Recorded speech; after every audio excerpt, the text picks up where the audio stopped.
5 সপ্তাহ যুদ্ধের পর পাকিস্তান সরকারের মধ্যস্থতায় ইসলামাবাদে আলোচনায় বসছে যুক্তরাষ্ট্র ও ইরান। তবে এই যুদ্ধবিরতি আলোচনা 8-10টি আলোচনার মতো হবে না। দুই দেশের প্রতিনিধিরা একে অপরের মুখ পর্যন্ত দেখবেন না, যদিও তারা একই হোটেলে অবস্থান করবেন।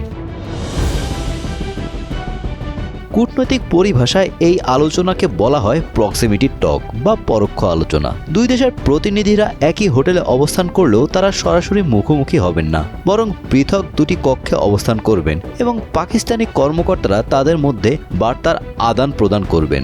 পাকিস্তানের নূর খান বিমান ঘাঁটিতে অবতরণের পর উভয় দেশের প্রতিনিধি দল শেরনা হোটেলে অবস্থান করবেন। সেখানে এই কূটনৈতিক আলোচনা অনুষ্ঠিত হবে।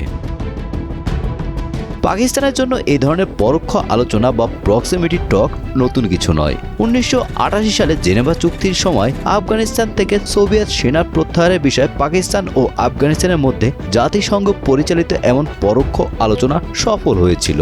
1948 সালে আরব ইসরায়েল যুদ্ধের পর যুদ্ধবিরতি চুক্তির জন্য গ্রিসের রোডস দ্বীপে এই ধরনের আলোচনা হয়েছিল। গত 7 এপ্রিল যুদ্ধবিরতি ঘোষণার পর থেকে বিশ্ব নেতারা পাকিস্তানের এই উদ্যোগকে স্বাগত জানিয়েছেন। জাতিসংঘের মহাসচিব অ্যান্তোনিও গুতারেস, যুক্তরাজ্য, ফ্রান্স, তুরস্ক, কাজাখস্তান ও রোমানিয়া এই মধ্যস্থতাকে সমর্থন দিয়েছেন। ফ্রান্সের প্রেসিডেন্ট ইমানুয়েল ম্যাক্রো এবং তুরস্কের প্রেসিডেন্ট রিসেপ তাইয়েপ এরদোয়ান পাকিস্তানের প্রধানমন্ত্রী শাহবাজ শরীফকে ফোন করে অভিনন্দন পর্যন্ত জানিয়েছেন। বিশ্লেষকদের মতে বিশ্ব নেতাদের এই সমর্থন ওয়াশিংটন ও তেহরানকে একটি কার্যকর সমাধানে পৌঁছাতে চাপ সৃষ্টি করবে এবং মধ্যস্থতাকারী হিসেবে আন্তর্জাতিক অঙ্গনে পাকিস্তানের অবস্থানকে শক্তিশালী করবে। Golam Rabbani, Times today.